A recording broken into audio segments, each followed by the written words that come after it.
Hi hello welcome to మనం TV. నేను మీ ధనరాజ్. ఈరోజు మనతో పాటు ఉన్న గెస్ట్ ఎవరంటే మా సీనియర్ జర్నలిస్ట్ రావు గారు ఉన్నారు. సార్ నమస్కారం. నమస్తే ధనరాజ్. సార్ వల్లభనేని వంశీ నిన్న కోర్టులో అయితే బండ బూతులు తిట్టడం అయితే జరిగిందంట. అదే విధంగా జైలుకి తీసుకెళ్తే జైల్లో కూడా నాకు పడుకోవడానికి నాకు పడక కావాలి, నేను నేల మీద పడుకోను అదని అన్నీ అనడం అయితే జరుగుతుందంట జైల్లో. అది ఎంతవరకు కరెక్ట్ అంటారు? ఒక సీనియర్ నేత ఉండి జైల్లో నాకు పడక కావాలా, టీవీ కావాలా, నాకు తినడానికి ఫుడ్ కావాలా అదని అనడం ఎంతవరకు కరెక్ట్? ఖచ్చితంగా ధనరాజ్. ఏంటంటే వల్లభనేని వంశీకి అయితే అహంకారం ఇంకా తగ్గలేదని చెప్పాలి. ఏదైతే నిన్న అరెస్ట్ అయిన దగ్గర నుంచి కూడా అతని తీరైతే మార్చుకోలేదు. అక్కడ కృష్ణలంక జైల్లో కూడా ఏదైతే కృష్ణలంక పోలీస్ స్టేషన్ ఉందో పోలీస్ స్టేషన్లో కూడా పోలీసులను ఎవడరా నా మీద కేసు పెట్టింది, ఎవడరా అంటూ కూడా లోపలికి వెళ్ళడం. అదేవిధంగా అక్కడ కొంచెంసేపుడికి అహంకారం చూపించినా సరే కొంతసేపుడికైతే ప్రశాంతంగా కామ్ అయిపోయి నోట్లోంచి పోలీసులు అడుగుతున్న ప్రశ్నలకి దేనికి కూడా సమాధానం చెప్పకుండా కామ్ అయిపోయిన పరిస్థితి అయితే అక్కడ ఉందంటూ కూడా సమాచారం అందుతుంది. అదేవిధంగా వల్లభనేని వంశీ 8 లీటర్ల వాటర్ తాగాడంట. 8 లీటర్ వాటర్ తాగారంటే ఏంటి, డ్రగ్స్ అవి ఏమన్నా వేసుకున్నాడంటారా? అదే ఖచ్చితంగా లోపల ఇప్పుడు 8 లీటర్లు ఎంత టెన్షన్ ఉన్న మనిషి అయినా సరే, ఒక మనిషి 8 లీటర్లు జైల్లో కృష్ణరంగ పోలీస్ స్టేషన్లో 8 లీటర్లు తాగడం అంటే ఏంటి సార్, ఒకేసారి తాగడా లేదంటే రోజు మొత్తంలో 8 లీటర్లా? ఆ ఉన్న విచారణలో 7 గంటల్లో కూడా 7 గంటల్లో సుమారు 8 లీటర్ల నీళ్లు తాగాడంట. టెన్షన్ చెమటలు అయినా సరే చెమటలు కారిపోవడం ఇవన్నీ కూడా పోలీసులు గమనించి హాస్పిటల్కి ఎవరైతే వైద్యులు ఉంటారో వైద్యులు కూడా చూపించారు. అయితే అతనికి ఏమీ లేదని తేలింది. అయితే కేవలం టెన్షన్తోనే పోలీసులు ఏం చేస్తారు ఏంటి, ఎందుకంటే మితిమీరిన యాక్షన్తో, ఇంకా చెప్పాలంటే ఓవర్ యాక్షన్ చేశాడని చెప్పాలి. బయట ఎవరినో సంతృప్తి పరుద్దామని, జగన్మోహన్ రెడ్డిని సంతృప్తి పరుద్దామని, లేదంటే కనుక అతని కళ్ళల్లో ఆనందం చూడడానికి ఇతను ఇష్టానుసారం ప్రవర్తించడం, ఇష్టానుసారం మాట్లాడడం ఇవన్నీ కూడా ఇప్పుడు బూమరాంగ్ లాగా అతను చుట్టూ తిరుక్కుని అతను కేసుల్లో చిక్కుకోవడం అని చెప్పాలి. ఎందుకంటే అతను ప్రస్తుతం కూటమి ప్రభుత్వం వచ్చి 9 నెలలు అయినా సరే అతని మీద ఎటువంటి యాక్షన్ తీసుకోవాలా. ఖచ్చితంగా వల్లభనేని వంశీని అరెస్ట్ చేయాలి, కొడాలి నానిని అరెస్ట్ చేయాలి, వీళ్ళందరినీ కూడా అరెస్ట్ చేయాలంటూ కూడా పెద్ద ఎత్తున టీడీపీ నేతల నుంచి కానీ కింద కేడర్ కానీ పెద్ద ఎత్తున ఆ కోరిక అయితే ఉంది. ఎందుకంటే అతను ఇష్టానుసారంగా ప్రవర్తించాడు కదా, అతన్ని ఎందుకు అరెస్ట్ చేయట్లేదని. కానీ కూటమి ప్రభుత్వం కక్ష తీర్చుకోవాలంటే ఈ 9 నెలల్లో ఏదో ఒక రకంగా తీసుకొచ్చి లోపల వేయచ్చు. కానీ వాళ్ళు అలా చేయలేదు. ఇతను వల్లభనేని వంశీ ఏరికోరి వెళ్ళి జైలు కొని తెచ్చుకున్నాడు. ఏదైతే టీడీపీ ఆఫీస్ ధ్వంసం చేయడానికి వెళ్ళాడో అతని అనుచరులను ఎవరినైతే పంపించాడో 88 మందిని, ఆ కేసును తప్పించుకోవడానికి ఆ కేసులో సాక్షిగా ఉన్న ఎవరైతే సత్యవర్ధన్ కిడ్నాప్ చేసి అతను ఇష్టానుసారం కొట్టడం, అదేవిధంగా అతని చేత తప్పుడు సాక్ష్యం అయితే కోర్టులో వాంగ్మూలం ఇప్పించడం, ఈ కార్యక్రమంలో అతను మళ్ళా తప్పిపోవడంతో అతను కనబట్టల, ఎక్కడికి వెళ్ళిపోయాడో తెలియని పరిస్థితి. అప్పుడు ఎవరైతే సత్యవర్ధన్ అన్న కిరణ్ ఉన్నాడో కిరణ్ పోలీసులను ఆశ్రయించాడు. కిరణ్ సత్యవర్ధన్ కారులో తీసుకెళ్ళడం చూశారని గమనించి పోలీసులు వల్లభనేని వంశీ అతని అనుచరుల మీద నాకు అనుమానం ఉంది, అతను కారులో తీసుకెళ్ళడం కొంతమంది అయితే ప్రత్యక్ష సాక్షులు చూశారని చెప్పడం, పోలీసులు ఇంకో కేసు అతని ఎస్సీ ఎస్టీ సామాజిక వర్గానికి చెందిన వ్యక్తి కాబట్టి ఎస్సీ ఎస్టీ అట్రాసిటీ కేసులతో పాటు బెదిరింపు కేసులు, అదేవిధంగా హత్యాయత్నం కేసులు అనేకమైన సెక్షన్లతో అయితే ప్రధానంగా పెట్టడం జరిగింది. అయితే విశాఖపట్నంలో వల్లభనేనికి అత్యంత సన్నిహితులైన అనుచరుల ఇంట్లో అయితే ఈ సత్యవర్ధన్ దొరికాడు. మరి వాళ్ళెవరు ఇంతకీ? అతను ఈ వల్లభనేని మనుషులు తీసుకెళ్ళిపోయి మరి అతన్ని మట్టు పెడదామని చూసారా. ఈ వాంగ్మూలం అయిపోయిన తర్వాత ఈ కేసు నుంచి 88 మంది ఉన్న కేసు నుంచి తప్పించుకోవడానికి అతన్ని అయితే కిడ్నాప్ చేశారు. అదేవిధంగా కిడ్నాప్ కేసు అయితే అతను కిరణ్ అనే అతను సత్యవర్ధన అన్న పెట్టడం జరిగింది.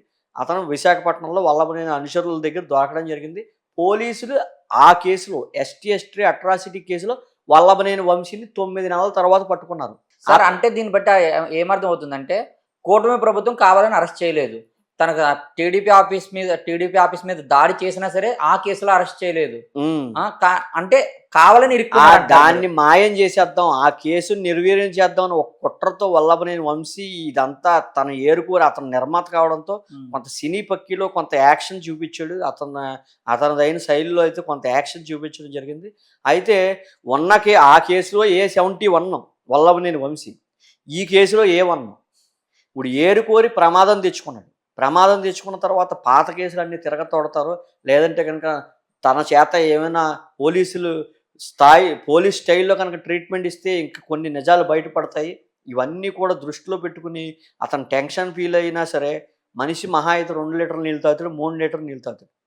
అతను 7 గంటల్లో సుమారు ప్రాథమిక విచారణ జరుగుతున్న 7 గంటల్లో కూడా సుమారు 8 లీటర్ల నీళ్లు తాగాడంటే అతను లోపల ఎంత భయపడి ఉంటాడు, ఎంత ఆందోళన చెంది ఉంటాడో సార్ ఇంకోటి 8 లీటర్లు నీళ్ళు తాగాడంటే డ్రగ్స్ తీసుకున్నా సరే డ్రగ్స్ బయట పడకూడదని ఉండడానికి కూడా నీళ్ళు ఎక్కువ తీసుకుంటాడు. అది కూడా అయి ఉండొచ్చు కదా. టెస్టుల్లో ఎందుకంటే విచారణ అయిన తర్వాత ఈ డాక్టర్ దగ్గరికి వెళ్ళి టెస్టులు చేపిస్తారు, మనిషి ఆరోగ్యంగా ఉన్నాడా లేదని. ఈ వైద్య పరీక్షలు అయితే నిమిత్తం తీసుకెళ్తారు. ఈ టైంలో కూడా దొరకకుండా ఉండాలంటే రాత్రి మందు తాగినా, గంజాయి తాగినా లేదా డ్రగ్స్ తాగినా ఇవన్నీ కూడా దొరకకుండా ఉండాలంటే కనుక ఎక్కువ శాతం మంది నీళ్లు తాగితే కొంత బెటర్గా ఉంటుంది, ఆ టెస్టులో కనబడవని కొంతమంది భావిస్తూ ఉంటారు. ఆ రకంగానే వల్లభనేని వంశీ 8 లీటర్ల నీళ్లు తాగాడా అన్న ఒక చర్చ అయితే ప్రాథమికంగా నడుస్తుంది. ఇంకోటి ఏంటంటే సార్ బయట గట్టిగా వినిపిస్తున్న వార్త, వల్లభనేని వంశీకి 3rd డిగ్రీలో రజనీ పేరు, అదేవిధంగా కొడాలి నాని పేరు చెప్పడం జరిగిందంట. చాలా కేసుల్లో వీళ్ళు కూడా ముద్దాయిలుగా ఉన్నారని. అది ఎంతవరకు నిజమంటారు? అంటే 3rd డిగ్రీ అనేది పోలీస్ దాంట్లో ఉండదు. 3rd డిగ్రీ అనేది అది బయట ఈ సినిమాల ప్రకారంగానో ఏదో వచ్చింది, కానీ ఒక పోలీస్ వ్యవస్థలో ఐపీఎస్ సిస్టంలో అయితే కనుక 3rd డిగ్రీకి అనేది వాళ్ళకి లేదు. అది ఎవరో నేర్పరు, దానికి ఎవరో నిష్ణాతులైన ఒక ట్రైనింగ్ అనేది ఏమి ఉండదు. 3rd డిగ్రీ అనేది ఒక వ్యక్తి నుంచి నిజం రాబట్టడానికి పోలీసులు కొన్ని కఠినంగా వ్యవహరిస్తారు. అదైతే ఇల్లీగల్. మామూలుగా అయితే 3rd డిగ్రీ అనే పదం మనం వాడకపోయినా ఖచ్చితంగా ఇంకా 10 రోజులైతే రిమాండ్కి కావాలి, వల్లభనేని వంశీ విచారణకు కావాలని చెప్పి కోర్టుకి ఎవరైతే ఎస్పీ ఉన్నారో ఆ ఎస్పీ కూడా రిక్వెస్ట్ చేయడం జరిగింది కోర్టుకి.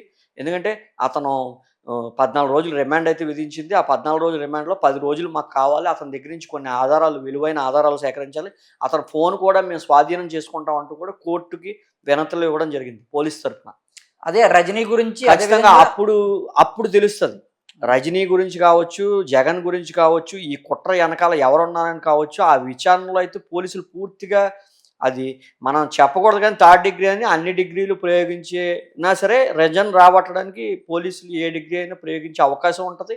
ఖచ్చితంగా వాళ్ళు ఏ రకంగా నిజాన్ని రాబడతారనేది వాళ్ళ స్టైల్లో, వాళ్ళ పోలీస్ స్టైల్లో వాళ్ళు ట్రీట్మెంట్ ఇచ్చైతే కనుక ఖచ్చితంగా ఇతని దగ్గర నుంచి నిజాన్ని తీసుకునే అవకాశం అయితే ఉంది. ఇంకొకటి ఏంటంటే, ఇతను జైలుకు వెళ్ళినా కూడా ఇతను తీరు మారల.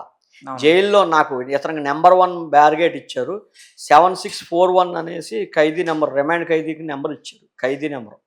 అయితే ఇతను నాకు ఈ బ్యారిగేట్ నచ్చలేదు, నాకు మంచి బ్యారిగేట్ కావాలని కోరితే ఉన్న దాంట్లో ఇదే బెస్ట్ బ్యారిగేట్ అండి, నెంబర్ 1 బ్యారిగేట్ ఇది, దీంట్లో మీదే మీరు ఉండాలంటే ఇక్కడ నాకు కుదరదు, నాకు మంచం కావాలన్నాడు. మంచం ఎందుకండి, ఇక్కడ కిందే పడుకోవాలి, ఖైదీలు అందరూ కూడా కిందే పడుకుంటారు, మీకు మంచాలు గట్రా ఇక్కడ ఏర్పాటు చేయరు, ఇది మీ ఇల్లు కాదనే టైప్లో పోలీసులు వార్నింగ్ ఇచ్చారని సమాచారం అవుతుంది. ఈ క్రమంలో ఏంటంటే, నాకు నడుము నొప్పి ఉంది, నాకు ఎప్పటి నుంచి నేను నడుము నొప్పితో బాధపడుతున్నాను కాబట్టి నాకు నా మంచం కావాలంటే అప్పటికప్పుడు తీసుకెళ్ళి డాక్టర్ టెస్ట్ చేస్తే శుభ్రంగా ఉన్నాడు, ఇతనికి ఏ నడుము నొప్పి లేదని చెప్పారు. అప్పుడు పోలీసులు తీసుకొచ్చి మీరు ఖచ్చితంగా ఇక్కడే పడుకోవాలన్నారు. అది అయిపోయిన తర్వాత నాకు వెస్ట్రన్ టాయిలెట్ కావాలి, నాకు ఇందులో టాయిలెట్ రాదన్నాడు, మామూలు టాయిలెట్లు. నీకు వెస్ట్రన్ టాయిలెట్లు ఇలాంటివి ఏమి ఉండవు అమ్మా, ఇక్కడ ప్రతి ఖైదీ ఏ రకంగా అయితే ఉంటారో ఆ రకంగానే నువ్వు ఖైదీవే, నువ్వు ఖచ్చితంగా ఆ నియమాలన్నీ నువ్వు పాటించాలని చెప్పడం కూడా జరిగింది. అయితే ఇంకా కుదరట్లా, ఇంకా పోలీసులతో వాదనకు దిగడం, అక్కడ ఉన్న పోలీసులను కూడా డిమాండ్ చేయడం, అక్కడ కూడా అహంకారమే, అక్కడ కూడా వాళ్ళని కూడా తిట్టే ప్రయత్నం చేయడం, ఇవన్నీ చూసి విసిగిపోయిన పోలీసులు నీకు ఏదైనా స్పెషల్గా కావాలనుకుంటే నువ్వు కోర్టుకు పెట్టుకుని కోర్టు నుంచి ఆదేశాలు వచ్చాయనుకో, నీకు ఏం కావాలంటే ఇస్తాం మేము. ప్రస్తుతానికైతే ప్రతి ఖైదీ ఎలాగైతే నేల మీద పడుకుంటాడో నువ్వు అలాగే నేల మీద పడుకోవాలి, వెస్ట్రన్ టాయిలెట్ కాదు ఇండియన్ టాయిలెటే నీకు ఇస్తారు, వెస్ట్రన్ టాయిలెట్లో గట్రా నీకు ఏమి స్పెషల్గా ఏమి ఇచ్చేది ఏమి ఉండదు అంటూ కూడా వంశీకి చెప్పారంటూ కూడా మనకి అత్యంత సన్నిహిత వర్గాల నుంచి అయితే సమాచారం అందుతుంది. ఖచ్చితంగా వంశీ అయితే ఇబ్బందుల్లో పడ్డాడు, జైల్లో ఇరుక్కుంటున్నాడు.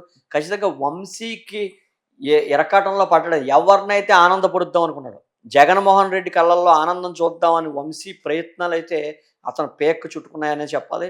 ఈ కేసులే కాదు, అతను సుమారు 16 కేసుల్లో అయితే అతను క్రిమినల్ కేసులు పడడం జరిగింది గతం నుంచి కూడా. అయితే కొన్ని భూ కుంభకోణాలు, అదేవిధంగా కొన్ని మాఫియా కేసులు కూడా ఇతనికి ఈ ఆరోపణలు అయితే ఇతనిపై ఉన్నాయి. ఇవన్నీ కూడా ఖచ్చితంగా ఈ 10 రోజుల రిమాండ్తో ఖచ్చితంగా ఈ కేసుతో పాటు మరిన్ని కేసుల్లో వంశీ ఇరుక్కుంటాడు అనడంలో సందేహం లేదు. నెక్స్ట్ టార్గెట్ కొడాలి నాని అంటూ కూడా కొన్ని సన్నిహిత వర్గాలు అయితే చెప్తున్నారు. ఎందుకంటే టార్గెట్ అని మనం చెప్పలేం, కానీ ఎవరైతే వల్లభనేని వంశీ ఉన్నాడో ఏరుకోరి వచ్చి బోన్లో కూర్చున్నాడు. అవును, అతన్ని ఎవరూ ఆహ్వానించారు. 9 నెలలైంది కూటమి ప్రభుత్వం వచ్చి. అతను అంతటా అతనే వచ్చి బోన్లో కూర్చోవడం జరిగింది. అతను అంతటా అతనే ఇబ్బందులు పడుతున్న పరిస్థితి. ఇంకా వల్లభనేని వంశీ మిసెస్ ఉన్నారు. ఆవిడ పంకజం గారు. పంకజం గారు కూడా నిన్న ప్రెస్ మీట్‌లో చెప్పడం జరిగింది. నేనెప్పుడు రాలా, ఇది కుట్ర, ఇది ఇది కుట్ర చేశారు, అది చేశారు, ఇది చేశారు. మా ఆయన్ని ఏ రకంగా అరెస్ట్ చేశారో నాకు ముందుగా చెప్పలేదు. ఇవన్నీ కూడా ఆయన చెప్పడం జరుగుతుంది. అయితే ఎవరైతే ఇప్పుడు ఆవిడ ఏ రకంగా అయితే బాధపడుతుందో అధికారంలో ఉన్నప్పుడు, వైసీపీ అధికారంలో ఉన్నప్పుడు వల్లభనేని వంశీ వల్ల బాధపడ్డ కుటుంబాలు అనేకమైనవి ఉన్నాయి. ఎంతో వేదన అనుభవించారు. ఇవన్నీ కూడా ఆవిడ కూడా గమనించాలి. గమనించి ఆవిడ ఒక భార్యగా ఆవిడ ప్రయత్నం ఆవిడ చేయడం తప్పని ఎవరు అనరు గానీ, మా ఆయన్ని ఏ కారణం లేకుండా అరెస్ట్ చేశారు. వల్లభనేని వంశీ ఏమంటాడు? నా జైల్లో అక్రమంగా పెట్టినోళ్ళు అనుభవిస్తారు. ఇయన్నీ శాపాలు, జడ్జి ముందే శాపాలు పెడితే జడ్జిలు కూడా షాక్ అవుతున్నారు. ఏందిరా ఇది, అసలు ఖైదీని తీసుకురావడం ఏంది? ఆ శాపాలేంది? ఈ శాపాలు పెట్టడం ఏంట్రా బాబు అని జడ్జిలు కూడా తలపట్టుకునే పరిస్థితి అయితే ఉంది. వల్లభనేని వంశీకి అహంకారం అయితే ఇప్పటికీ తగ్గలేదు. వల్లభనేని వంశీ ముందుగా అహంకారాన్ని తగ్గించుకొని ఇప్పటికైనా ఈ ఈ ప్రపంచంలో, ఈ బయట ఉన్న బాహ్య ప్రపంచంలో అయితే అతను బతకాలి. అతను అతని సామాజిక వర్గాన్ని దూరం చేసుకున్నాడు. అతని సామాజిక వర్గాన్ని మనుషులకు దూరం చేసుకున్నాడు.